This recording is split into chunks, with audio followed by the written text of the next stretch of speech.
Welcome back, everyone. Thank you for joining us for the next episode of Unfiltered Emotions. I'm Kyrie, a Humanity Rising ambassador and one of your co hosts. Unfiltered Emotions is a mental health podcast co hosted by Humanity Rising ambassadors Kyrie Harness, me, Nora Chu, and Ella Sen, and featuring Dr. Michelle Magida. Dr. Magida founded Therapy Etc., a wellness clinic in Buffalo Grove, Illinois, that provides mental health support through individual and family therapy, psychiatric care, educational advocacy, and tutoring and mentorship services. Dr. Magida, it's a pleasure to have you again. Thanks so much. I'm really excited to be on here again and talking about this really important topic. Of course. Um, we speak on topics such as anxiety, depression, suicide ideation, and the steps we can take to improve our well being and much more. So, without further ado, today's topic is bullying. I'd like this podcast today is brought to you by Humanity Rising. Bullying is one of their keystone things they focus on. It's very important to Humanity Rising and Humanity Rising's circle. Um, so our first question today, Dr. Magida, is what is bullying? I think that's a really important question for us to start with. We talk about bullying a lot. We talk about the impacts of bullying. We talk about what to do when we notice bullying or experience bullying. But I think taking a step back to actually define what bullying is something that gets skipped a lot, and then assumptions are made. Bullying itself is unwanted, aggressive behavior that's among school age children. This behavior involves real or perceived power imbalances within the social circle. And these behaviors are repeated or they have the potential to be repeated over time. And so both kids who are bullied and kids who bully others may have, serious lasting problems due to being a part of experiencing bullying. So bullying needs to have these four components. Number one, intimidation. Someone has to feel fear. Someone has to feel unsafe. Two, it's active, it's ongoing. It's not a one-time occurrence. It's not somebody isn't the kindest friend or sharer. It's an active, ongoing intimidation. Um, it can be excluding someone, choosing to exclude someone, or feeling like you need to exclude yourself for your safety. And there's a pattern, so it's not just a one-off. Yeah. Um, I personally have never experienced bullying by a peer or someone of my age. Um, I've experienced bullying by family members and people who like the kind of people you have to be around but you don't want to be around. That's what my experience is on it. And Um, that is a so perfect example of bullying where there's a power imbalance. exactly. So what, Dr. Magida, what are the different types of bullying? Okay, so we have verbal bullying, saying or writing mean things. This can be teasing, name calling, inappropriate sexual comments, taunting, threats to cause harm. So verbal, whether we're speaking it or writing it. Two is social bullying.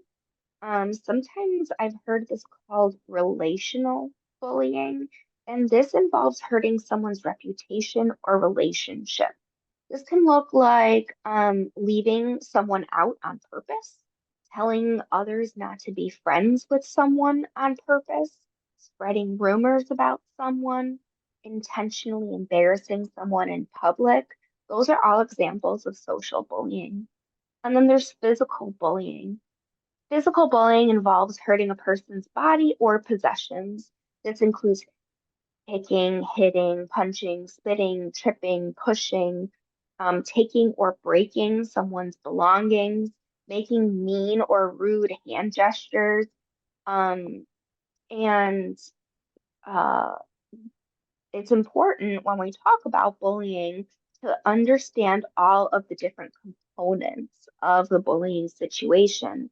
We have the kid who does the bullying, the kid who is bullied. We might have kids that assist in the bullying, and then we might have kids that are bystanders and don't engage in bullying themselves, but don't do anything to stop it. Yeah. Um, I I've felt here's a fun one. Where exactly does a situation that involves like sign language, would that fall into like a physical or a verbal? Like being bullied via sign language.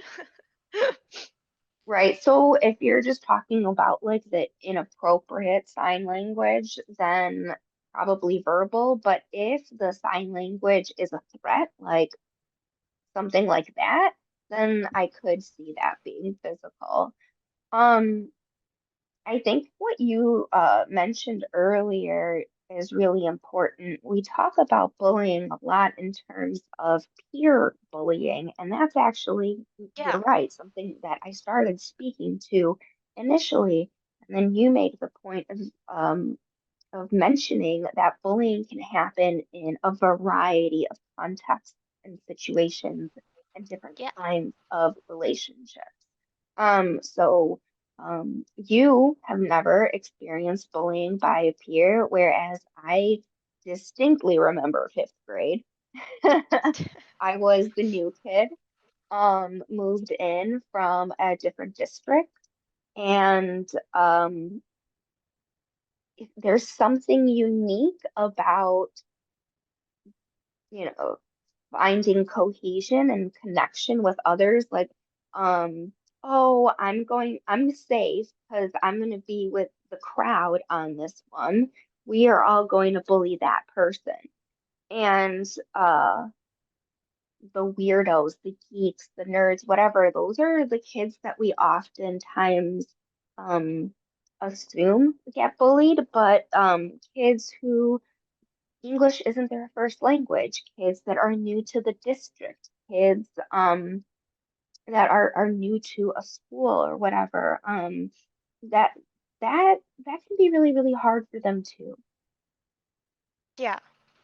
That was something my mom actually experienced growing up, moving around place to place. She would always be the new kid, and she had her Yeah, fair share of being bullied growing up, and always being, she had a lisp. So kids would always pick on the lisp. yeah, um, there's always, if it makes you different, it usually will get used as something. So, yes. what are some signs of bullying? Can you give me some signs of bullying? Yeah, so I'm going to offer just a general signs, but remember there's the different kinds of bullying. But unexplained injuries, lost or damaged personal items, clothes, books, electronics, jewelry, makeup, frequent headaches, stomach aches, feeling sick or faking illness. Um, we can start having a lot of physical representation of stress and discomfort. So headaches and stomach aches are generally um, when you don't have any other medical issues going on are kind of red flags that something problematic is happening. Changes in eating habits, suddenly skipping meals or binge eating. Kids may come home from school hungry because they didn't eat lunch. Maybe because they're being bullied in the lunchroom, maybe because they're being bullied about their weight, maybe because they're being bullied about the way that they eat or the foods that they eat. Difficulty sleeping or experiencing nightmares, changes in grades, loss of interest in schoolwork, not wanting to go to school, sudden loss of friends or an avoidance of social situations, feeling helpless, feeling really low self-esteem, um, or acting in like self-destructive ways, running away from home, self-injury, harm, talking about wanting to hurt themselves. Those can all be signs of bullying. So it really can just permeate all aspects of your life. It really can. And, in a previous episode, we talked about signs and symptoms of anxiety and depression. And if you go back and you look at the signs and symptoms that we talked about for anxiety and depression, they're almost identical to the signs and symptoms of bullying. And that's because uh, there's a lot of anxiety and depression that happens with bullying. And many people think that only the individual that's getting bullied may experience those symptoms, but the bully themselves can start experiencing some of those symptoms as well. Yeah. I remember growing up, I used to not want to go to like social parties or like birthday parties, Christmas, or any of those things because like the family members I didn't want to see were there growing up Yeah. because they would always have a comment or say, "Oh, you changed your hair," or some kind of comment. So I remember always just hating it so much. Like I Yeah. grew up just hating any social interaction. I still have problems today with like big crowds or just being around people in general. I'm sure So it being at really Disney does feels just great. kinda stick with you. It does. I'm Dr. kidding. It's the Megiddo, so happiest place on earth. it is the happiest place on earth. So Dr. Megiddo, can you tell me what bullying feels like? Like what's some general feelings about Oh my bullying? gosh. Yeah. It can really stir up a lot of different kinds of emotions. Sadness, anger, humiliation, embarrassment, self-doubt, jealousy, feeling resentful. Um, in 2018, um, there was some statistics that came out that showed that only 20% of school bullying incidents were actually reported. What we are finding is that kids don't tell adults that they are being bullied for many reasons because they feel helpless, because they feel like they want to handle it on their own in order to be able to gain control of the situation, fear of being seen as weak or tattling, kids fearing backlash from the bully. Um, Bullying can be a really humiliating experience. Kids may not want adults to know what is being said about them, whether it's true or false. They might also fear that adults will judge them or punish them for being weak, or wondering, oh, well, there must be an ounce of truth in this then, right? Where is this coming from? Yeah. But kids who are bullied may already feel really socially isolated. They might feel like no one cares or no one could possibly understand. And when you're feeling that lonely, the fear of rejection is even more intense. And so, fear of being rejected by your peers, fear that you're not going to be believed by adults, could be other reasons why bullying is so underreported. Friends can help protect each other from bullying, and kids can fear losing their source of support, but like that's what the adults are there for. Yeah. I think we talked once about the difference between tattling and telling Yeah. during our suicidality episode. Where tattling is when you do it with the intent to hurt somebody else, and telling is to do it to help somebody. And I feel like in this case, this would be you're telling somebody to help yourself. It is necessary that you do this. It's not tattling. You're not doing it just to get them in trouble because it'll make you happy to get them in trouble. You want them to stop bullying you. So you should tell them to make that happen. Yes. And that is such a powerful connection that you made there.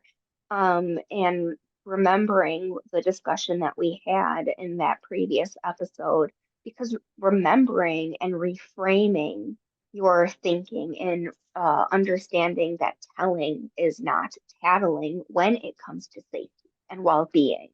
That's going to be the most important thing.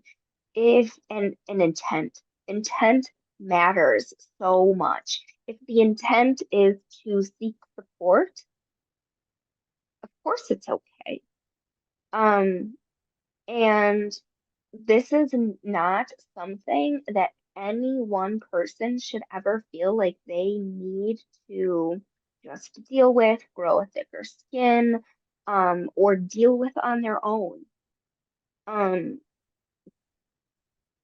I hate that it goes so underreported. I hate that so many kids and teens feel that the burden of the difficulty of life is theirs alone to bear. There are plenty of people in your life, and I hope I'm, not making a gross generalization here, but like as somebody that has professional experience in the school setting, private setting, working as a special education teacher, working as a therapist. Like, I know that just as a teacher and a therapist, I care about the kiddos that come across my life. And so I bet that the people in your school very much care about you too. And you don't have to have, and we spoke about this in a previous episode too, you don't have to have a reason. You don't have to suffer a certain amount. You don't have to have a working relationship with your school social worker or school counselor to take advantage of their resource, of their willingness to help and to support. Yeah. I can't name the number of times I've talked to my counselor or met her to talk over something. I know that's not the case for everyone, though. Talking to their school counselor, I know that's not the norm in every place or every school. Sometimes counselors you see very rarely, and sometimes they're always there. Yeah, Like, I know as a senior myself, I see my counselor a lot because they're very invested at that point, but I don't think I ever talked to my counselor freshman year, sophomore year. I don't think I met my counselors those right. years. And you can. That is quite literally what they're there for. So, what can we, as students, our parents, and like the school do about bullying? Yeah. Um, that's the next piece, right? So what do you do? Once we know what is happening, we might not understand why it's happening, but what do we do about it? When you notice bullying, talk about it. Name it. Name it with your friends. Name it to the person. Name it to the adults in your life. Immediately go to a trusted adult and document everything. So another one of the reasons why I strongly encourage adults get involved in peer bullying situations is because of the documentation that should be going on in order to protect the kid that is on the receiving end of that bullying behavior. Schools have very clear policies and reporting processes for bullying. Um, it is very clear. It is often in the student handbook. So it's not a surprise to anyone, but also that's what your school counselor and school social workers are there for. Um, if the bullying is happening online, if cyberbullying is happening, um, and it's happening on an app, you can contact the app or the social media platform to report offensive content and have that um, content removed. Before having it removed, document it. However, caveat here, with any physical threat or potential for criminal or illegal behavior, do not wait. Do not do not only involve the school. Go report it to the police. When we are talking about physical bullying, the police should be involved. Yeah. So if you're noticing that bullying is happening, be brave enough to intervene publicly, and positively influence the situation. There are plenty of bystanders in addition to those that assist those who bully. And so being an upstander and showing up and being present is really another very powerful way that we as peers can make a difference for one another. I feel like the bystanders around bullying typically can feel like, oh, no one else is doing anything, so why should I? I believe that's called the bystander effect, if I'm right. Yeah. But I feel like it's important to state that you should always intervene or always go tell somebody. Yes. So there was a study that was done long, long ago. Um, there was a woman that was being vandalized out in public, and it was drawing in quite a crowd. And everybody stood around and watched the entire thing take place, and the person got away with it because every single person that was there assumed that somebody else had contacted the authorities. And that Wow. is where we coined the term bystander effect.